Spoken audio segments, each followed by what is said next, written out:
sallallahu alaihi wasallam. Rasulullah sallallahu alaihi wasallam merupakan suri tauladan dalam kehidupan. Rasulullah sallallahu alaihi wasallam adalah rasul nabi yang paling sayang kepada kita sebagai umatnya. Yang dipikirkan oleh Nabi yang mulia sallallahu alaihi wasallam adalah kita sebagai umatnya.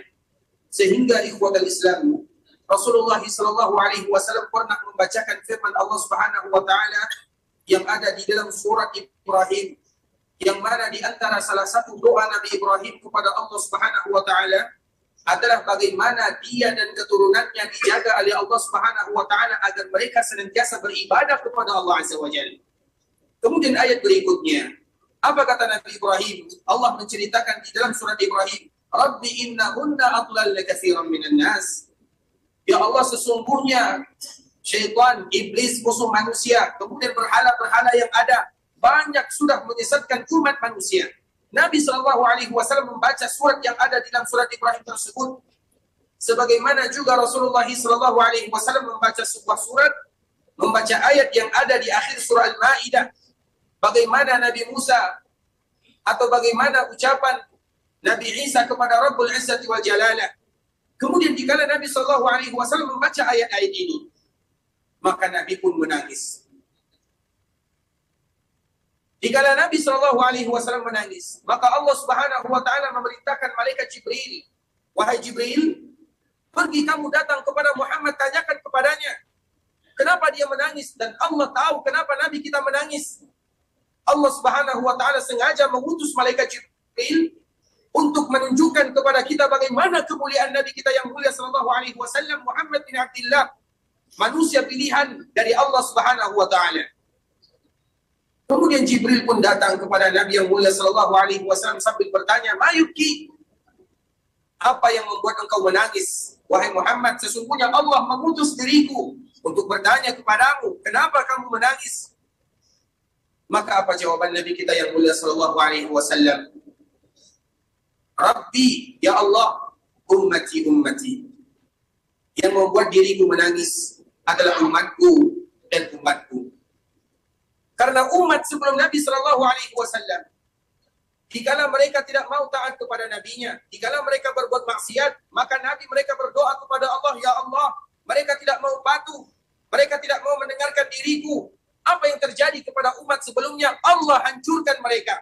Ada di antara mereka yang Allah hancurkan, Allah timpakan dari atas ke bawah. Ada di antara mereka yang dihancurkan oleh Allah dengan badai. Berbagai macam cara Allah menghancurkan umat-umat sebelumnya. Nabi SAW tidak mau demikian. Karena di antara salah satu sifat baginda yang mulia SAW, bil mu'minina raufur rahim. Nabi adalah orang yang paling sayang kepada orang-orang mukmin. Sebagaimana Allah kabarkan di dalam Al-Quran akhir surah At-Taubah. Laqad ja'akum rasulun min anfusikum azizun 'alaihi ma 'anittum harisun 'alaikum bil mu'minina raufur rahim. Telah datang kepada kalian seorang nabi dari kalangan kalian, dari orang yang terpilih dari kalian. Bagaimana sifat Nabi kita yang mulia sallallahu alaihi wasallam?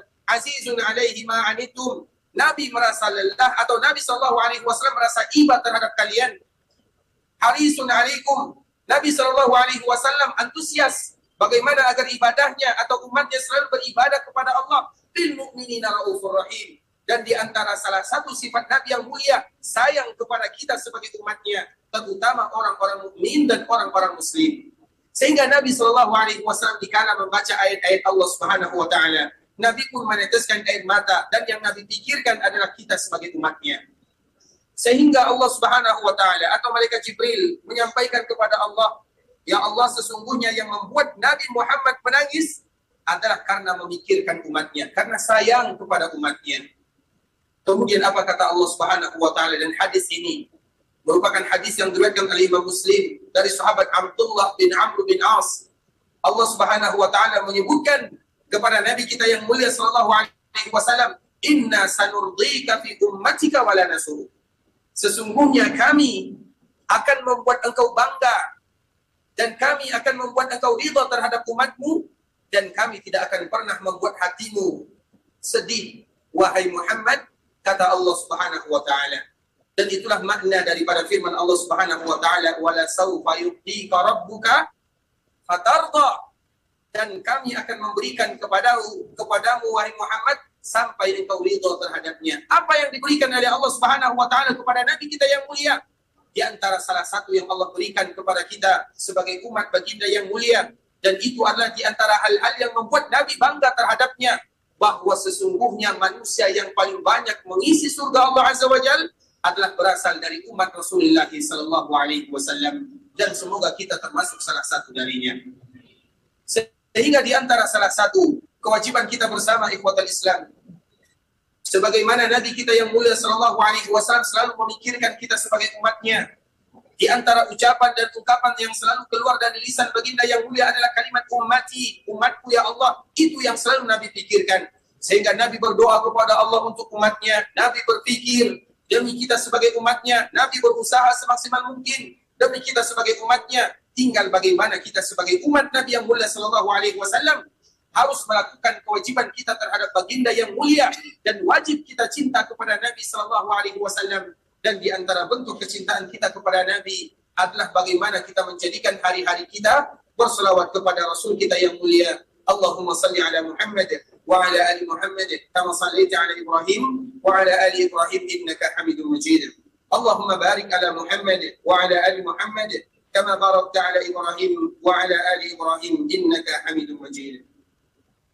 Ikhwatul Islam, saudara kaum muslimin, para tamu Allah rahimani wa rahimakumullah.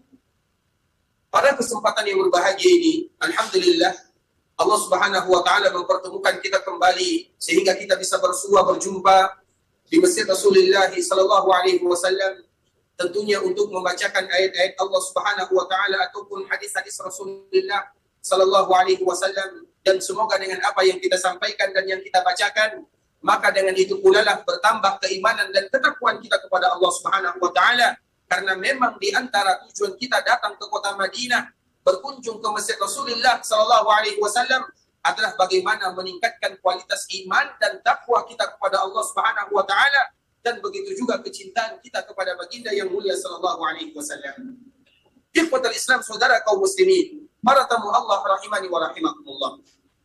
Tentunya dikala kita datang ke kota Madinah, kota yang dicintai oleh Rasulullah sallallahu alaihi wasallam, sebuah kota yang Rasulullah sallallahu alaihi wasallam berdoa kepada Allah Subhanahu wa taala, Allahumma barik lana fi madinatina. Ya Allah, berikan keberkahan terhadap kota Madinah, kota kami ini ya Allah. Itu adalah doa Nabi sallallahu alaihi wasallam. Sehingga kota Madinah selain dia merupakan tanah haram, maka dia juga merupakan kota yang penuh dengan keberkahan, sesuai dengan doa Nabi sallallahu alaihi wasallam kepada Allah Subhanahu wa taala. Bukan hanya kotanya saja yang diberikan keberkahan oleh Allah Subhanahu wa taala, bahkan usaha mereka yang ada di dalamnya. Karena Nabi berdoa kepada Allah, Allahumma barik lana fi madinatina. Ya Allah, berikan keberkahan terhadap kota kami. Juga Nabi berdoa kepada Allah, Allahumma barik lana fi sa'ina. Allahumma barik lana fi muddina. Ya Allah, berikan keberkahan terhadap takaran kami, terhadap timbangan kami, terhadap buah-buahan kami. Sehingga kota Madinah adalah kota yang diberikan keberkahan oleh Allah Subhanahu wa taala, karena salah satunya doa Nabi yang mulia sallallahu alaihi wasallam yang meminta agar Allah Subhanahu wa taala menjadikan kota Madinah adalah kota yang penuh dengan keberkahan. Sebagaimana juga Nabi sallallahu alaihi wasallam berdoa kepada Allah Subhanahu wa taala agar ditanamkan kecintaan kepada kaum muslimin, agar mereka cinta kepada kota Madinah. Dan kita tahu dikala Nabi sallallahu alaihi wasallam hijrah dari Mekah menuju Madinah, dikala Nabi sallallahu alaihi wasallam sampai di kota Madinah, keadaan yang ada di Mekah dengan keadaan yang ada di Madinah berbeda. Tidak sama keadaan yang ada di Mekah dengan keadaan yang ada di Madinah. Terutama Madinah yang dulunya disebut dengan Yasrib, yang arti daripada kalimat Yasrib itu adalah keburukan atau bih wal malamah. Itu artinya Al-Yasrib. Sehingga dikala Nabi sallallahu alaihi wasallam hijrah ke kota Madinah, maka banyak wabah yang melanda di kota Madinah. Karena memang kota Yasrib sebelum Nabi ada di sana disebut dengan kota wabah dan banyak penyakitnya. Kemudian ikhwatal Islam, hijrahlah Nabi sallallahu alaihi wasallam dan para sahabatnya. Kemudian Nabi sallallahu alaihi wasallam memperhatikan bagaimana mereka-mereka yang hijrah, ada di antara mereka yang sakit, ada di antara mereka yang terkena wabah. Abu Bakar contohnya, begitu juga dengan Bilal, begitu juga dengan sahabat-sahabat yang lainnya. mereka datang ke kota Madinah, kemudian mereka tidak tahan dengan keadaan yang ada di kota Madinah, tidak cocok dengan kota Mekah, tempat kelahiran mereka semua. Sehingga apa kata Rasulullah SAW? Maka Rasul pun berdoa kepada Allah. Dan di antara doa yang dipanjatkan oleh Nabi kita yang mulia SAW adalah bagaimana agar Allah mengangkat wabah yang ada di kota Madinah dan dipindahkan ke tempat yang lainnya. Kemudian di antara doa baginda yang mulia SAW, Allahumma habbib ilaina al-Madinah ka hubbina Makkah au asyad. Ya Allah, tanamkan kecintaan kepada kami terhadap kota Madinah sebagaimana cintanya kami terhadap kota Mekah, atau kami lebih cinta lagi terhadap kota Madinah dibandingkan dengan kota Mekah. Itulah di antara doa baginda yang mulia SAW, sehingga semua sahabat-sahabat yang hijrah dari Mekah menuju Madinah, mereka menjadikan kota Madinah adalah kota yang mereka cintai, dan Nabi pun cinta terhadap kota Madinah, dan Nabi SAW tidak ingin berpisah dari kota Madinah tersebut, karena kota Madinah adalah kota hijrah baginda yang mulia SAW. Bahkan di sana jugalah Rasulullah SAW yang mana pada akhirnya menghembuskan nafas terakhir di kota Madinah, di rumah ibunda kita Aisyah radhiyallahu taala anha. Sehingga dikala Nabi SAW cinta kepada kota Madinah, maka kita pun cinta kepada kota Madinah. Mengapa kita harus cinta kepada kota Madinah?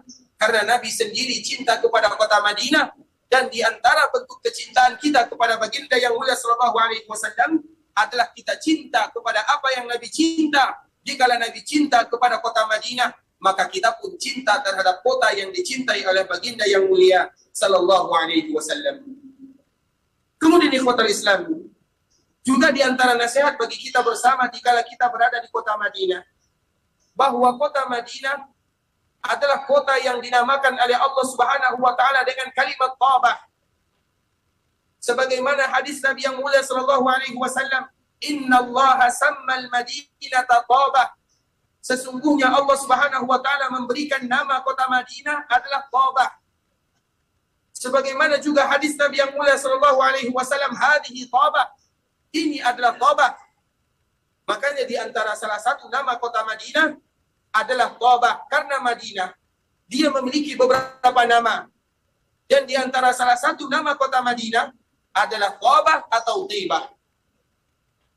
Apa makna daripada kalimat Tabah? Apa makna daripada kalimat Tibah? Makna daripada Tabah dan Tibah adalah kota kebaikan. Karena memang kota Madinah adalah kota kebaikan. Dan semua mereka yang datang ke kota Madinah adalah mereka-mereka yang ingin melakukan ibadah dan menginginkan kebaikan. Tidak ada di antara mereka yang datang ke kota Madinah kecuali mereka bermohon kepada Allah Subhanahu wa taala agar mereka bisa istiqamah terhadap agama Allah Subhanahu wa taala, dan mereka berusaha semaksimal mungkin bagaimana dikala mereka berada di kota Madinah, mereka memanfaatkan waktu yang ada untuk selalu beribadah kepada Allah Subhanahu wa taala. Sehingga ikhwatul Islam, di antara nasihat Rasulullah SAW kepada kita yang datang ke kota Madinah, hendaklah kita yang datang ke kota Madinah selalu istiqamah di dalam agama Allah Subhanahu wa taala. Yaitu bagaimana kita harus selalu beribadah kepada Allah. Dan memang itu adalah tujuan kita bersama. Bagaimana kita hidup selalu beribadah kepada Allah, dan juga bagaimana kita selalu bisa istiqamah di dalam beribadah kepada Allah. Karena memang harapan kita bersama adalah bagaimana kalau seandainya nanti kita berjumpa kepada Allah atau berjumpa dengan Allah Subhanahu wa taala, kita berjumpa dengan Allah dalam keadaan beribadah, dan itulah hasil daripada istiqamah di dalam agama. Sehingga mereka-mereka yang datang ke kota Madinah akan mendapatkan pelajaran yang luar biasa. Bahkan Allah Subhanahu wa taala juga menyebutkan di dalam Al-Qur'an bagaimana mereka yang datang ke tanah haram, dikala mereka menyaksikan syiar-syiar Allah Subhanahu wa taala, apa tujuan daripada mereka melakukan yang demikian? Tujuannya agar mereka mendapatkan manfaat darinya, agar mereka melihat saudara-saudaranya bagaimana mereka istiqamah di dalam agama Allah. Kita lihat ikhwatul Islam, dikala kita berada di kota Madinah ataupun dikala kita berada di tanah haram, kita selalu semangat beribadah. Kita salat 5 waktu tidak pernah tinggal. Kemudian kita selalu berdoa kepada Allah. Kita selalu baca Quran. Kita senantiasa berzikir. Nah, di antara salah satu yang diinginkan bagi mereka yang datang ke kota Madinah, Dikala mereka bisa melakukan ibadah selama mereka berada di sana, harapannya juga kalau seandainya nanti mereka pulang ke daerahnya, mereka juga tetap bisa melakukan ibadah sebagaimana yang mereka lakukan dikala mereka berada di tanah haram, terkhusus dikala mereka berada di kota Madinah. Dan itulah makna daripada istiqamah di dalam agama Allah Subhanahu wa taala. Kita tahu ikhwatul Islam, kalimat istiqamah adalah kalimat yang berat. Karena istiqamah itu artinya adalah bagaimana kita senantiasa berada di dalam agama Allah dan bagaimana kita senantiasa beribadah kepada Allah Subhanahu wa taala. Tidak semua manusia yang kuat selalu beribadah kepada Allah. Ada di antara mereka yang kuat beribadah, kemudian setelah mereka beribadah, mereka pun meninggalkan ibadah setelahnya.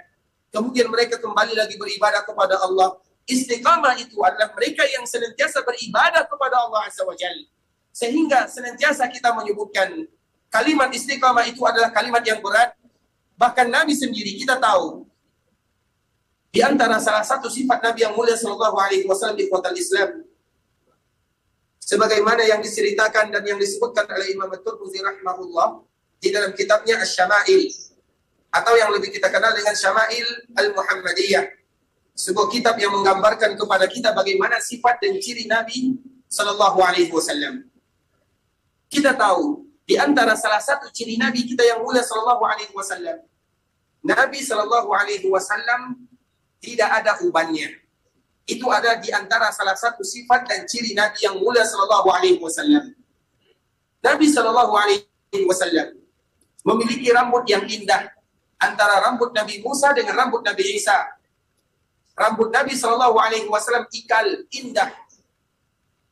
Begitu juga dengan jenggot Nabi sallallahu alaihi wasallam. Nabi sallallahu alaihi wasallam memiliki jenggot yang lebat, yang mana jenggot Nabi sallallahu alaihi wasallam tidak ada warna putihnya, atau kalau bahasa kitanya tidak ada ubannya. Rambut Nabi tidak beruban, sebagaimana jenggot Nabi sallallahu alaihi wasallam juga tidak beruban. Padahal umur Nabi sallallahu alaihi wasallam lebih daripada 60 tahun. Kemudian ikhwatal Islam, di akhir-akhir kehidupan Nabi sallallahu alaihi wasallam, maka tumbuh beberapa helai uban Nabi sallallahu alaihi wasallam. Ada di rambutnya, ada di jenggotnya. Kemudian dihitung dan dikira oleh para sahabat Nabi, maksimal uban Nabi sallallahu alaihi wasallam 20 helai. Itulah sifat Nabi sallallahu alaihi wasallam. Nabi sallallahu alaihi wasallam tidak ada uban di rambutnya dan di jenggotnya, kecuali di akhir kehidupan Nabi sallallahu alaihi wasallam ada tumbuh beberapa uban Nabi sallallahu alaihi wasallam maksimal 20 helai. Kemudian ada sahabat yang bertanya kepada Nabi yang mulia sallallahu alaihi wasallam perihal keadaan uban yang tumbuh di jenggot Nabi dan uban yang tumbuh di rambut Nabi sallallahu alaihi wasallam. Apa jawaban baginda yang mulia sallallahu alaihi wasallam? Syayyabatni Hud wa akhawatuha. Yang membuat aku beruban adalah surat Hud dan saudara-saudara daripada surat Hud tersebut. Itulah yang membuat Nabi sallallahu alaihi wasallam tumbuh ubannya di jenggot dan di rambut Nabi yang mulia sallallahu alaihi wasallam. Kenapa surat Hud tersebut membuat Nabi sallallahu alaihi wasallam beruban? Apa perintah Allah Subhanahu wa taala kepada Nabi yang mulia sallallahu alaihi wasallam? Apakah Allah Subhanahu wa taala memerintahkan kepada Nabi sesuatu yang berat? Ternyata ikhwatal Islam, di antara salah satu perintah Allah kepada baginda yang mulia sallallahu alaihi wasallam, yang mana perintah tersebut merupakan perintah yang berat bagi Nabi, perintah yang luar biasa dahsyatnya. Dikala Allah Subhanahu wa taala turunkan surat Hud kepada baginda yang mulia, yang mana salah satu isi daripada surat Hud, fastaqim kama umirta wa man taba ma'ak. Wahai Muhammad, kata Allah Subhanahu wa taala, fastaqim, hendaklah kamu lurus, hendaklah kamu istiqamah di dalam agama Allah Subhanahu wa taala. Itulah ayat yang Allah turunkan kepada baginda yang mulia, yaitu bagaimana Allah memerintahkan nabinya untuk selalu istiqamah di dalam agama. Dan kalimat istiqamah adalah kalimat yang berat. Dikala ayat ini turun kepada Nabi, maka tumbuh uban Nabi sallallahu alaihi wasallam berat sekali bagi Nabi sallallahu alaihi wasallam. Itu Nabi yang mulia sallallahu alaihi wasallam. Padahal Nabi dijamin oleh Allah Azza wa Jalla. Nabi sallallahu alaihi wasallam adalah manusia yang maksum. Nabi yang diampunkan dosanya, Nabi yang dijamin surga. Namun dikala Allah perintahkan Nabi untuk istiqamah di dalam agama, maka tumbuh uban Nabi yang mulia sallallahu alaihi wasallam, karena kalimat istiqamah adalah kalimat yang berat dilakukan dan berat bagi kita untuk melaksanakannya. Kalaulah bukan pertolongan dari Allah Subhanahu wa taala, maka sangat sulit sekali bagi kita untuk istiqamah di dalam agama. Sehingga ikhwatal Islam, di antara pelajaran penting bagi kita yang datang ke tanah haram adalah mengajarkan kita istiqamah di dalam agama dan bagaimana kita istiqamah untuk beribadah kepada Allah Azza wa Jalla.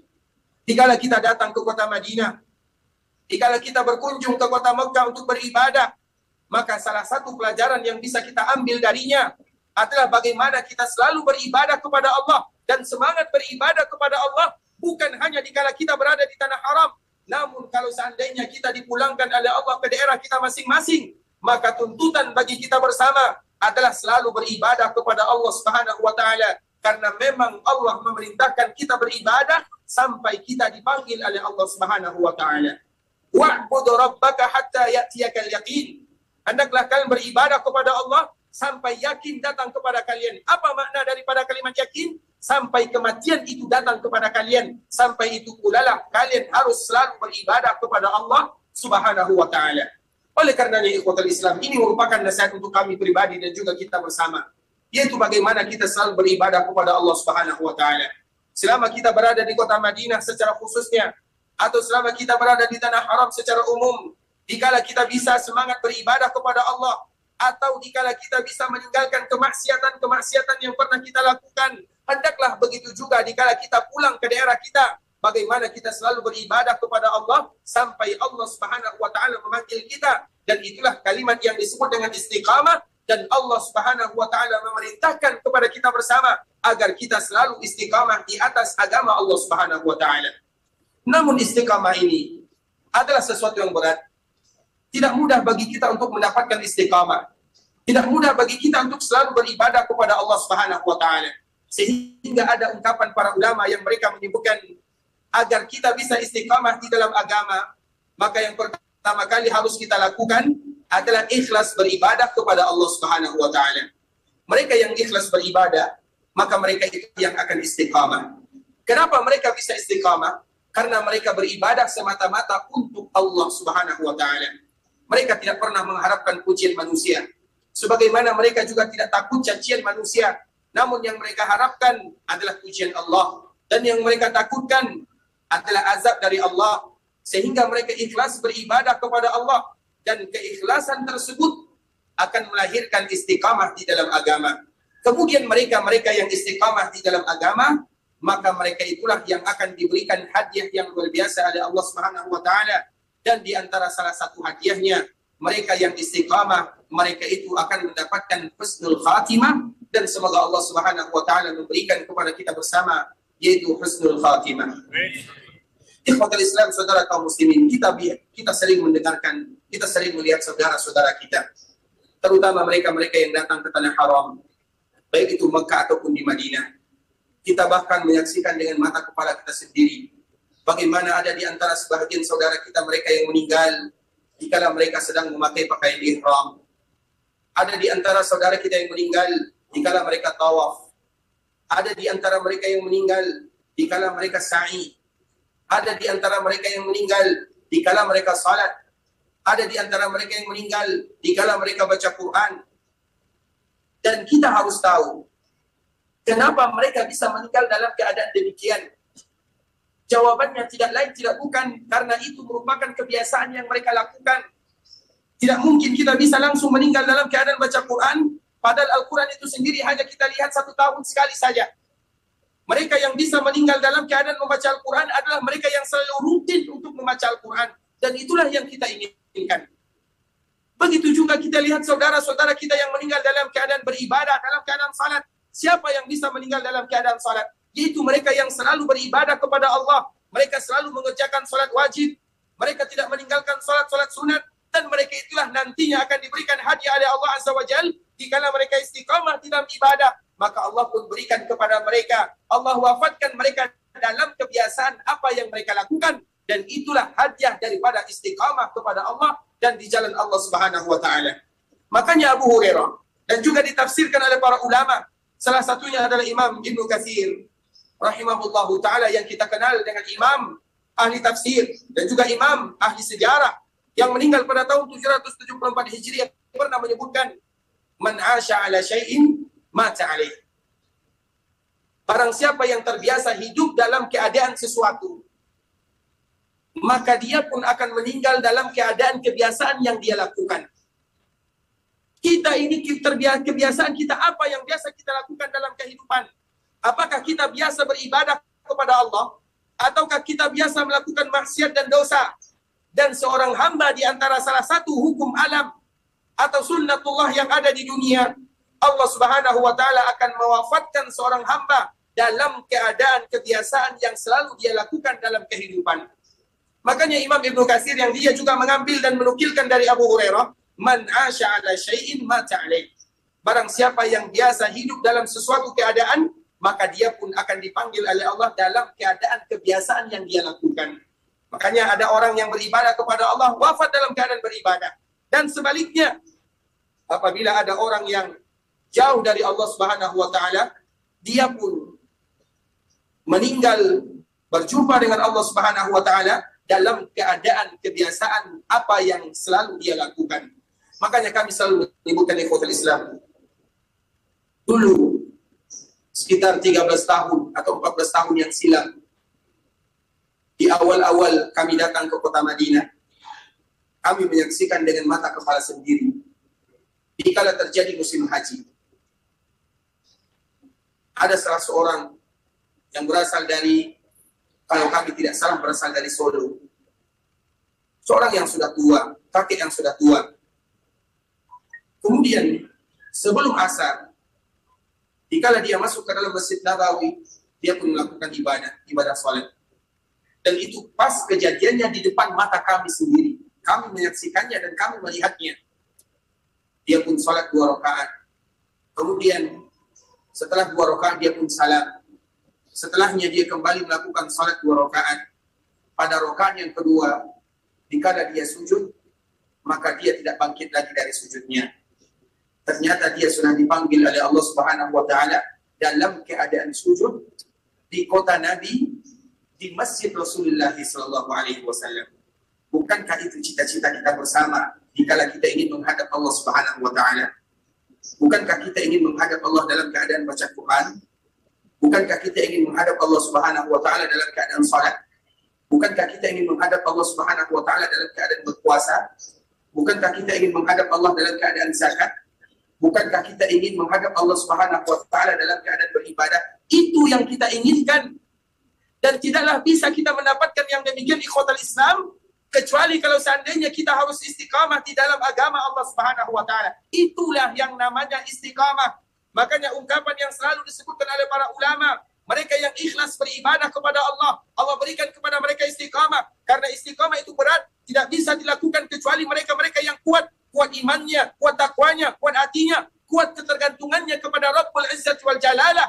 Kemudian dikala mereka istiqamah, Allah hadiahkan mereka di dunia sebelum Allah hadiahkan mereka di akhirat, yaitu Allah tampakkan kepada kita bagaimana yang selama ini dia lakukan. Dikala dia biasa melakukan ibadah kepada Allah, Allah wafatkan dia dalam keadaan ibadah kepada Allah Subhanahu wa taala. Itulah buah hasil indah daripada istiqamah di dalam agama Allah Subhanahu wa taala.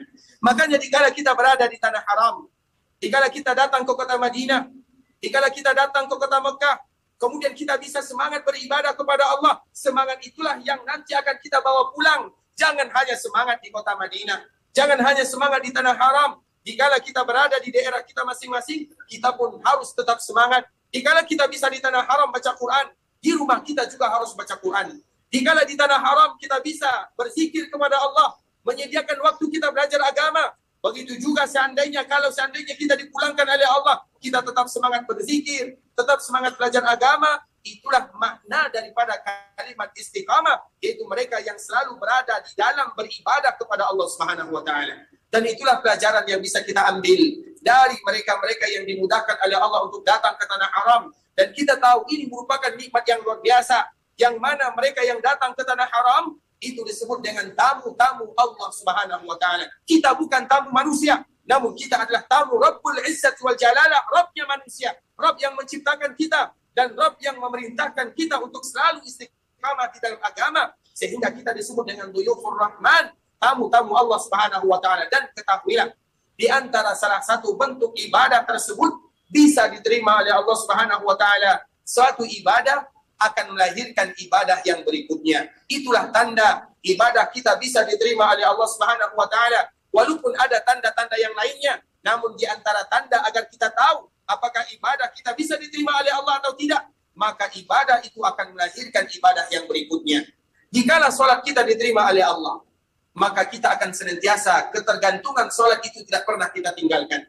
Kita tidak akan pernah menjadikan sholat itu sebagai beban, namun kita menjadikan sholat itu adalah sebagai hal yang mendekatkan diri kita kepada Allah Subhanahu wa Ta'ala.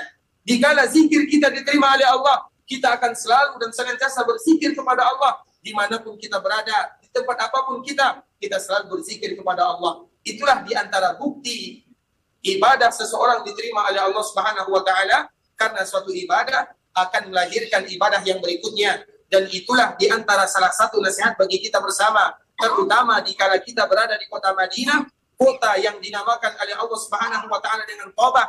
Jadikan ini sebagai batu loncatan agar kita selalu semangat beribadah kepada Allah dan semangat melakukan kebaikan dan kebajikan atau hal-hal yang diridhai oleh Allah Subhanahu wa Ta'ala. Makanya ikhwatul Islam, sebagaimana tadi kita sebutkan, innallaha sammal madinata Thaubah. Sesungguhnya Allah Subhanahu wa Ta'ala menamakan kota Madinah dengan Thaubah. Terutama dikala kita berada di kota Madinah, kota yang dinamakan oleh Allah, Allah yang memberikan nama Thaubah. Thaubah itu artinya kebaikan.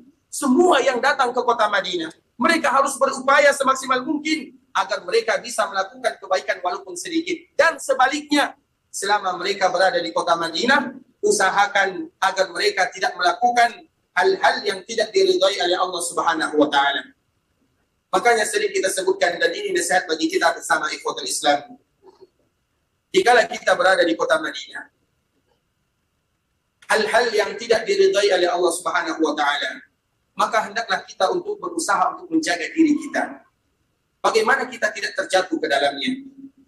Sering kita lihat saudara-saudara kita kaum muslimin, jikalau mereka berada di kota Madinah, rasanya biasa saja.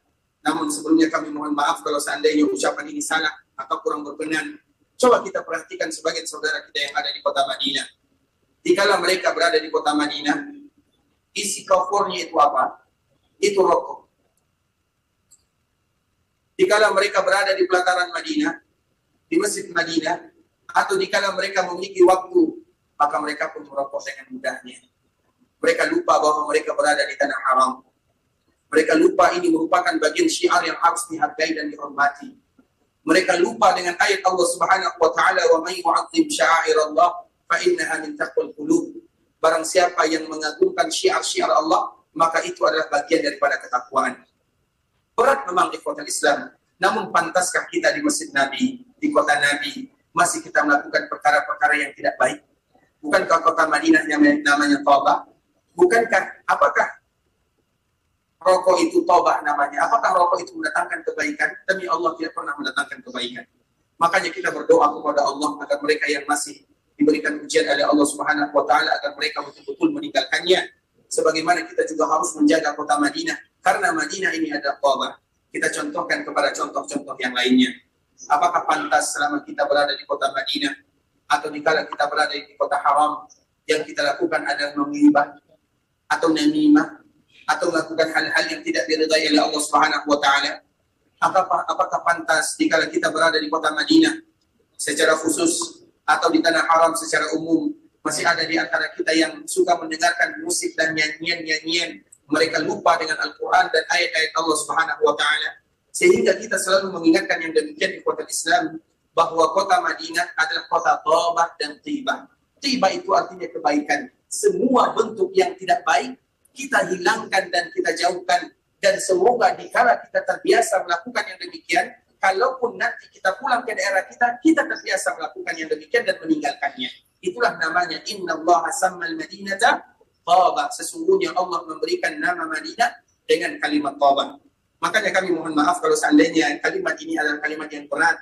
atau nasihat ini merupakan nasihat yang kurang berkenan, namun apalah daya, itu kewajiban kita bersama agar kita selalu mengagungkan syiar Allah Subhanahu wa taala. Bukankah yang kita inginkan selama kita berada di kota Madinah adalah kebaikan dan ibadah kepada Allah Azza wa Jalla? Oleh karenanya ikhwatal Islam, ingat daripada sabda Nabi yang sallallahu alaihi wasallam, "Innallaha sammal Madinata Taba." Sesungguhnya Allah menamakan kota Madinah dengan Taba, dan Nabi pun sendiri menyebutkan hadhihi tibah, hadhihi tibah, hadhihi tibah. Ini adalah kota tibah, kota kebaikan, kota mereka-mereka yang ingin melakukan kebaikan. Sehingga dikala kita ingin melakukan keburukan, ingat, ini adalah kota Nabi, di sini adalah masjid Nabi, di sini adalah tanah yang diharamkan oleh Allah Subhanahu wa taala. Dan makna daripada kalimat haram adalah bagaimana kita menghargai dan menghormati tanah yang diharamkan oleh Allah Subhanahu wa taala. Kemudian ikhwatal Islam, saudara kaum muslimin, para tamu Allah rahimani wa rahimakumullah.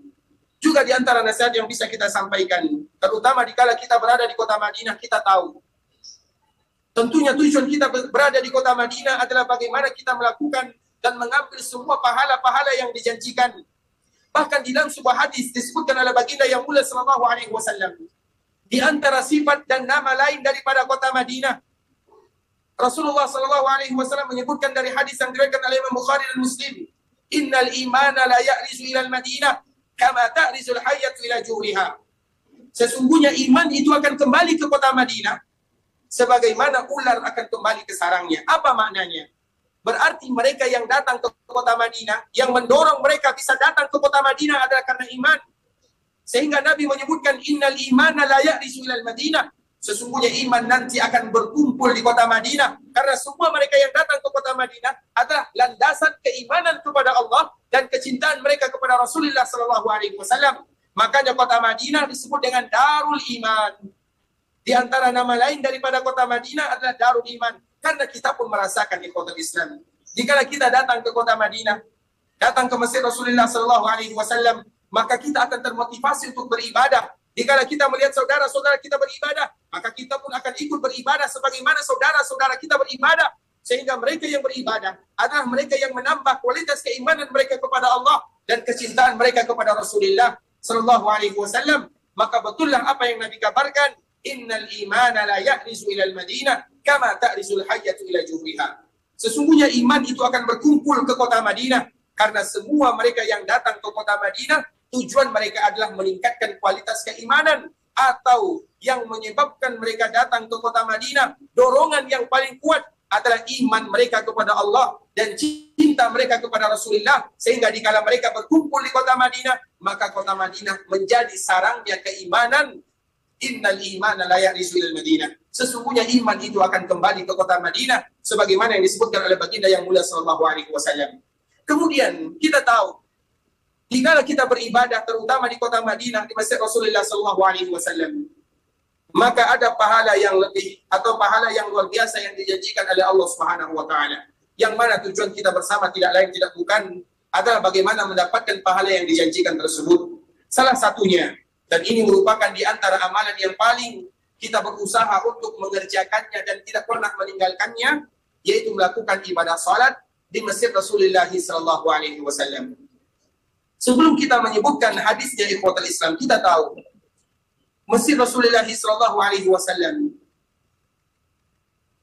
yang kita ada sekarang di sana, batas akhirnya adalah di pagar yang ada di luar. Itu semuanya disebut dengan masjid Rasulullah sallallahu alaihi wasallam. Walaupun di sini terjadi perbedaan di antara para ulama, namun mereka mengatakan mana masjid Nabi, sehingga nanti kalau seandainya kita bisa melakukan sholat di sana, apakah kita mendapatkan pahala yang dijanjikan oleh Nabi atau tidak?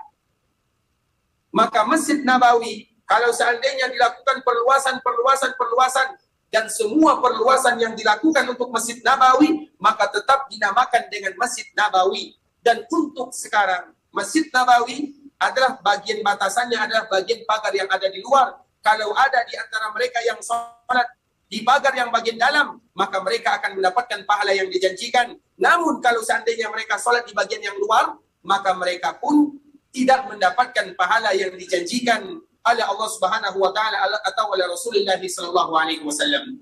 Di antara hadis yang Nabi sebutkan ikhwatul Islam, yaitu hadis dari sahabat Abu Hurairah radhiyallahu taala. Rasul kita yang mulia sallallahu alaihi wasallam menyebutkan, salatun fi masjidi hadha khairum min alfi salatin fi ma siwa illa al-masjidil haram. Rasulullah sallallahu alaihi wasallam menyebutkan, salat di masjidku ini lebih baik daripada 1000 kali salat dibandingkan dengan tempat yang lainnya kecuali Masjidil Haram. Sehingga para ulama menyebutkan, mereka yang salat di Masjidil Haram yang ada di Mekah dijanjikan 100.000. Mereka yang salat di Masjidil Haram yang ada di Madinah dijanjikan 1000. Dan yang ketiga adalah mereka yang melakukan salat di Masjidil Aqsa. Di sini terjadi perbedaan para ulama. Ada yang menyebutkan lebih daripada 500, ada yang menyebutkan lebih daripada 250.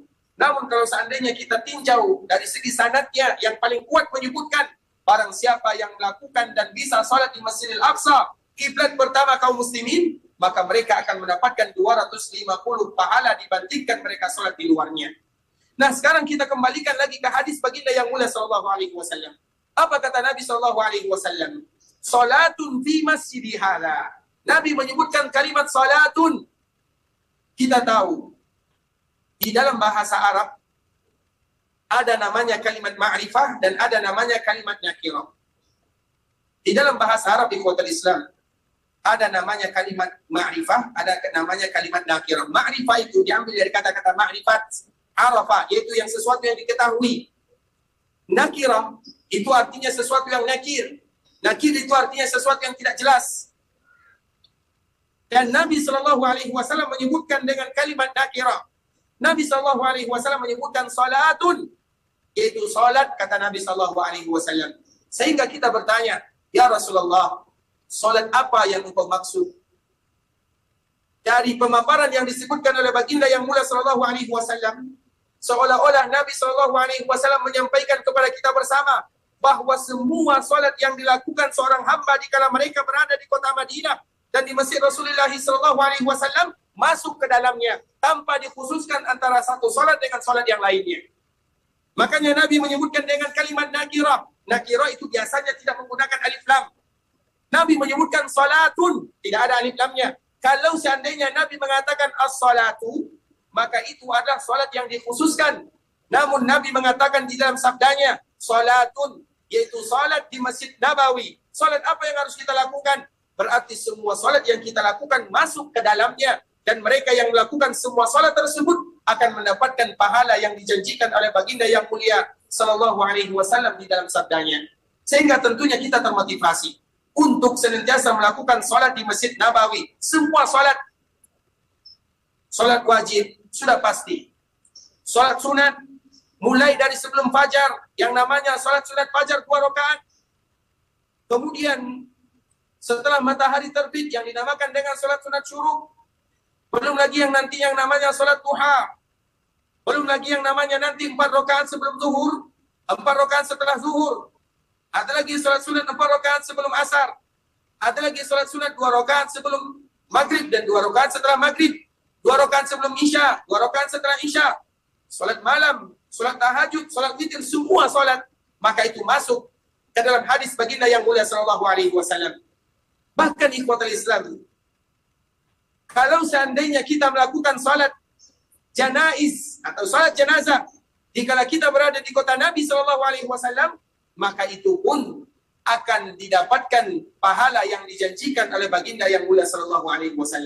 Sehingga semua kata salat dianjurkan bagi kaum muslimin, terutama bagi mereka-mereka yang datang ke kota Madinah, dan jarang bagi mereka yang ada di sana, atau mereka datang ke kota Madinah sesekali saja, maka seluruh salat dianjurkan bagi mereka melakukannya di dalam masjid Rasulullah SAW agar mereka mendapatkan pahala yang dijanjikan dan yang disebutkan oleh Rasulullah SAW. Makanya salat wajib kita tidak pernah absen di sana. Begitu juga dengan semua salat sunat yang kita lakukan. Kita berusaha melakukan selama kita berada di kota Madinah, lakukan di masjid Rasulullah SAW. Walaupun hukum asalnya melakukan salat sunat itu bagus dilakukan di rumah, namun bagi mereka yang datang berziarah ke kota Nabi SAW, dianjurkan bagi mereka memperbanyak ibadah salat di masjid Rasulullah SAW. Begitu juga dengan salat jenazah. Kita tahu di antara salah satu yang sering dilakukan di kota Nabi dan juga di Masjidil Haram yang ada di Mekah adalah salat jenazah. Apabila muazzin mengatakan as-salatu 'alal amwat, maka jangan ada di antara kaum muslimin yang tidak ikut mensolatkan saudaranya yang sudah dipanggil oleh Allah Azza wa Jalla. Di samping mereka mendapatkan doa, namun sebenarnya kita yang akan mendapatkan pahala sebagaimana yang dijanjikan oleh baginda yang mulia sallallahu alaihi wasallam. Karena memang banyak kita lakukan. Sebagian kaum muslimin mungkin dalam masalah salat sunat mereka kuat, namun ada sebagian kita yang dikala dipanggil oleh muazzin, kita tidak tahu apakah kurang mengerti atau tidak tahu keutamaannya, atau dia memiliki alasan yang lainnya. Dikala diumumkan as-salatu 'alal mayyit, mereka tidak mau ikut mensalatkan saudaranya yang sudah dipanggil oleh Allah Subhanahu wa taala. Padahal pahalanya itu akan kembali kepada kita.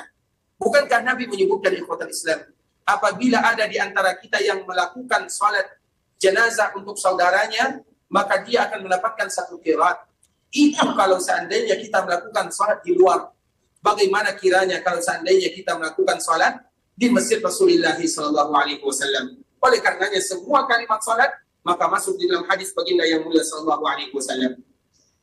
Kemudian kita lanjutkan sabda Nabi, salatun fi masjidi hada, terkhusus di Masjid Nabawi. Mereka yang akan mendapatkan ibadah adalah mereka yang salat di dalamnya, dan ini tentunya berbeda dengan Masjidil Haram yang ada di Mekah.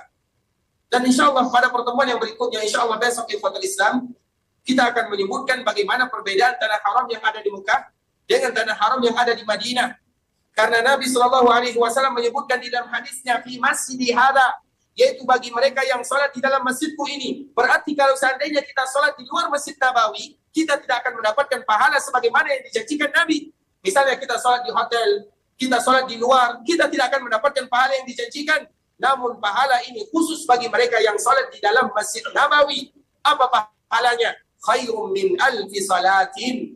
Maka mereka akan mendapatkan lebih baik daripada 1000 kali lipat dibandingkan sholat di tempat-tempat yang lainnya. Dan kita juga tahu dari hadis Nabi yang mulia ini sallallahu alaihi wasallam menyebutkan khairum min alfi salat. Mereka yang melakukan salat di sana lebih baik daripada 1000 kali salat di tempat yang luar atau di tempat luarnya. Apa maknanya? Berarti mereka yang salat di Masjid Nabawi, mereka tidak mendapatkan pahala 1000 kali lipat, tetapi mereka akan mendapatkan lebih lagi daripada 1000 kali lipat. Sesuai dengan hadis Nabi sallallahu alaihi wasallam, khairum min alfi salat. Lebih baik kata Nabi sallallahu alaihi wasallam. Di dalam hadis ini Nabi tidak mengatakan sama dengan 1000. Namun Nabi mengatakan lebih baik daripada 1000. Berarti mereka yang melakukan salat di Masjid Nabawi, bisa jadi mereka mendapatkan 2000, 100.000, 1 juta. Kita tidak tahu bagaimana pahala yang dijanjikan oleh Allah Azza wa Jalla. Karena Nabi tidak menutup kebaikan tersebut. Nabi hanya menyebutkan khairum min alfi salat. Lebih baik daripada 1000 kali salat. Maknanya berarti kadar minimal yang didapatkan seorang hamba jika mereka beribadah di sana adalah 1000 kali lipat. Itu kadar minimal. Sedangkan kadar maksimalnya itu diserahkan kepada Allah Subhanahu wa taala. Semakin dia khusyuk beribadah di sana, semakin dia tumakninah, semakin sempurna ibadah salatnya, maka semakin besar pahalanya diberikan oleh Allah Subhanahu wa taala. Dan ini sama dengan firman Allah Subhanahu wa taala di dalam surah Al-Qadar yang semua kita hafal. Jikalau Allah menunjukkan kepada kita bagaimana kemuliaan malam Lailatul Qadar, apa kata Allah Azza wa Jalla? Khairum min alfi syahr, lebih baik daripada 1000 bulan. Allah tidak menyebutkan sama pahalanya dengan 1000 bulan. Namun Allah menyebutkan lebih baik daripada 1000 bulan. Maknanya apa? Berarti di sanalah kita tahu bagaimana rahmat Allah Subhanahu wa taala yang maha luas. Inna rahmati wasi'at kulla syai'. Kata Allah Subhanahu wa taala, sesungguhnya rahmatku meliputi segala sesuatu, yang mana Allah ingin berbagi-bagi pahala kepada hambanya. Dan itu ada di antara alasan Allah Subhanahu wa taala ingin memberikan pahala yang luar biasa kepada hamba yang beribadah di sana.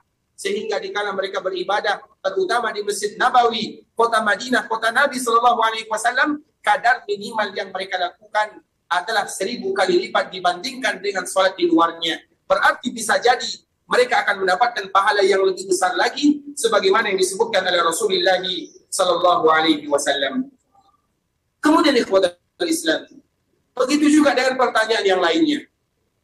Dikala kita melakukan kebaikan, terutama dikala kita melakukan ibadah salat, Allah Subhanahu wa taala memberikan pahala yang berlipat ganda kepada kita bersama. Apakah itu bisa kita kiaskan dengan ibadah-ibadah yang lainnya? Dikala kita baca Quran di Masjid Nabawi, apakah juga dilipat gandakan oleh Allah Subhanahu wa taala pahalanya? Dikala kita berzikir, apakah dilipat gandakan oleh Allah Subhanahu wa taala pahalanya? Ketahuilah, ikhwatal Islam, sesungguhnya kita bermuamalah dengan Rabb yang Maha Rahman, yang Maha Rahim.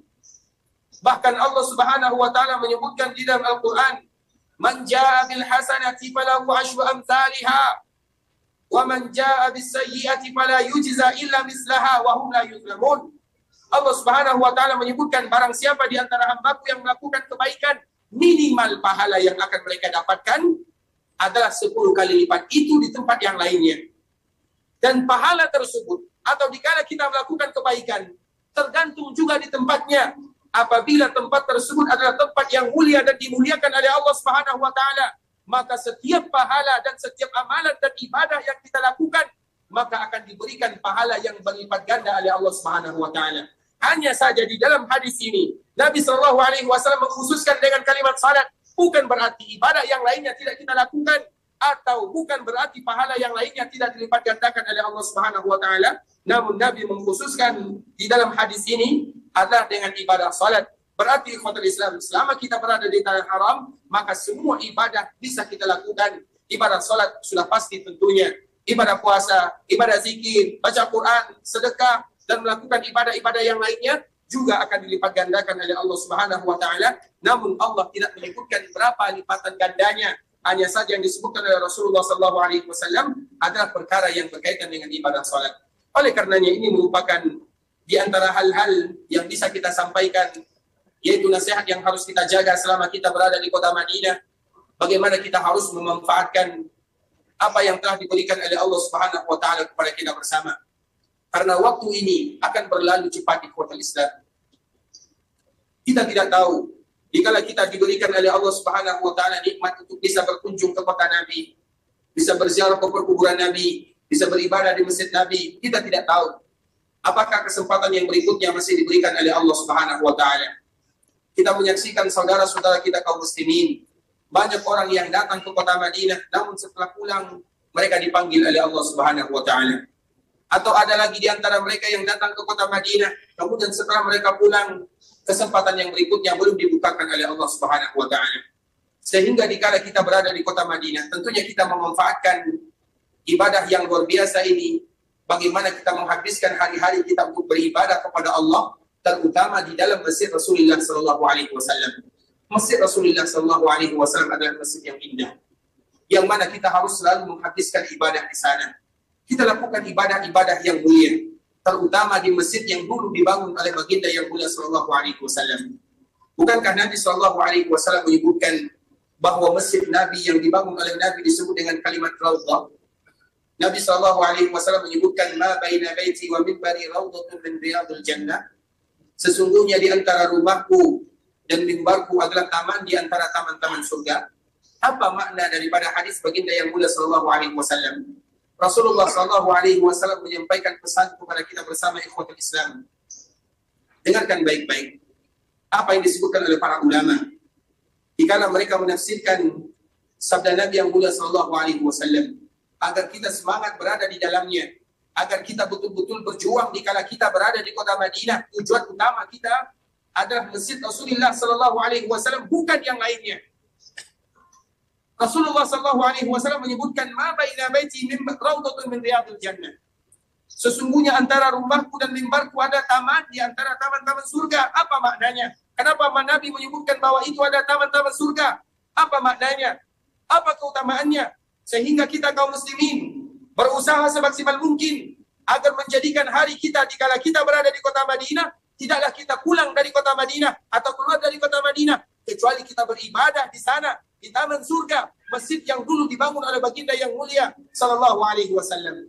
Para ulama menyebutkan ikhwatul Islam, yang pertama, makna daripada raudhatun min riyadil jannah, taman di antara taman-taman surga, karena sesungguhnya mereka yang beribadah di raudhah, di masjid yang dulu dibangun oleh baginda yang mulia dan bersama para sahabatnya, apabila mereka bisa beribadah di sana, ibadah apa saja, baik itu ibadah salat, ibadah baca Quran, atau zikir, atau ibadah-ibadah yang lainnya yang diberikan kemudahan oleh Allah Subhanahu wa taala mereka untuk melakukannya. Apabila ada orang yang beribadah di raudhah, taman-taman surga, maka itu adalah sesuatu yang bisa mengantarkan mereka ke taman surga yang sebenarnya. Itulah yang disebut oleh baginda yang mulia, di antara rumahku dan mimbarku adalah taman-taman surga-surga. Apa maknanya? Karena mereka yang beribadah di sana seolah-olah bisa mengantarkan mereka ke taman surga yang sebenarnya, dan itu adalah tujuan kita bersama. Begitu juga perkataan para ulama yang berikutnya. Mereka menyebutkan di antara makna daripada hadis Nabi Shallallahu Alaihi Wasallam, taman di antara taman-taman surga. Karena memang masjid baginda yang mulia yang dulu dibangun oleh Nabi Shallallahu Alaihi Wasallam, sejatinya nanti di akhir zaman akan diangkat oleh Allah Subhanahu Wa Taala dan betul-betul dijadikan itu adalah bagian daripada taman surga yang sesungguhnya. Bukankah itu merupakan kemuliaan yang luar biasa? Jika kita berada di kota Madinah dan beribadah di taman surga, bahkan kita berusaha semaksimal mungkin. Misalnya, kita ingin sholat subuh di sana, jam 2 kita sudah bangun, agar kita bisa beribadah di Raudhah, di taman-taman surga yang ada di dunia. Tujuannya apa? Tujuannya tidak lain tidak bukan agar kita dengan ibadah yang kita lakukan bisa menyampaikan kita ke taman surga yang sebenarnya. Dan alhamdulillah juga di antara kenikmatan yang tidak kita lupakan di kota Islam, dikala kita berada di kota Madinah, Allah Subhanahu Wa Taala kumpulkan kita di 2 taman surga sekaligus. Dan ini juga merupakan nikmat yang tidak boleh kita lupakan. Taman surga yang pertama adalah Raudhah, antara mimbar Nabi dan rumah Nabi, itu adalah taman surga. Kemudian taman surga yang kedua, sebagaimana juga yang disebutkan oleh Nabi Shallallahu Alaihi Wasallam, tidak adalah mereka yang berkumpul di suatu majlis atau mereka membuat halaqah, yang mana halaqah tersebut adalah halaqah yang membacakan ayat-ayat Al-Quran dan sunnah-sunnah Nabi Shallallahu Alaihi Wasallam, kecuali itu juga disebut dengan taman-taman surga yang ada di dunia. Dan alhamdulillah Allah Subhanahu Wa Taala kumpulkan kita di taman surga yang ada di dunia. Kita bisa berkumpul di kota Nabi dan di masjid Nabi untuk membacakan ayat-ayat Allah dan juga hadis-hadis Nabi. Sebagaimana kita juga memiliki Raudhah yang kedua, yaitu Raudhah yang jaraknya hanya beberapa langkah saja dari kita bersama. Dan dengan 2 taman surga tersebut, semoga Allah Subhanahu Wa Taala betul-betul menyampaikan kita ke surga yang sebenarnya. Amin amin ya rabbal alamin. Ikhwatul Islam, saudara kaum muslimin, para tamu Allah rahimani wa rahmatullah. Demikian dulu yang bisa kami sampaikan, dan insyaallah akan kita bahas pembahasan yang berikutnya. Dan semoga Allah Subhanahu Wa Taala memberikan kepada kita ilmu yang bermanfaat, kemudian amalan-amalan yang saleh dan yang diridai oleh Allah Subhanahu Wa Taala. Kemudian kita tidak lupa berdoa kepada Allah agar Allah Subhanahu Wa Taala senantiasa ampunkan dosa kita bersama, agar Allah Subhanahu Wa Taala ampunkan dosa orang tua kita. Kalau seandainya mereka masih hidup, semoga Allah senantiasa berikan kepada mereka kesehatan.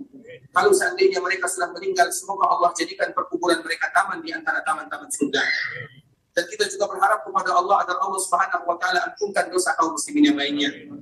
Allahumma taqabbal minna salatana wa siyamana wa du'aana wa ruku'ana wa sujudana wa kulla ibadatina ya Allah. إنك أنت السميع العليم وتب علينا إنك أنت التواب الرحيم. اللهم لا تدع لنا ذنبا إلا غفرته ولا هما إلا فرجته ولا دينا إلا قضيته ولا مريضا إلا شفيته ولا ميتا إلا رحمته. ربنا هب لنا من أزواجنا وذرياتنا قرة أعين واجعلنا للمتقين إماما. ربنا ظلمنا أنفسنا وإن لم تغفر لنا وترحمنا لنكونن من الخاسرين. ربنا آتنا في الدنيا حسنة وفي الآخرة حسنة وقنا عذاب النار. وصل اللهم وسلم على نبينا وحبيبنا وسيدنا محمد وعلى آله وصحبه وسلم تسليما كثيرا. سبحان ربك رب العزة عما يصفون وسلام على المرسلين والحمد لله رب العالمين. السلام عليكم.